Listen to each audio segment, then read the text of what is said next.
Nangangarap na maging isang sikat na MLBB content creator na maging katulad ng ibang mga sikat katulad nila Inuyasha at Misaki at madami pa.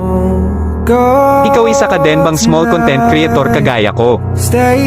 Ako kasi noon nung wala pang nagsusuporta sa akin ay nag-upload pero nagsimula talaga ako mag-upload sa TikTok.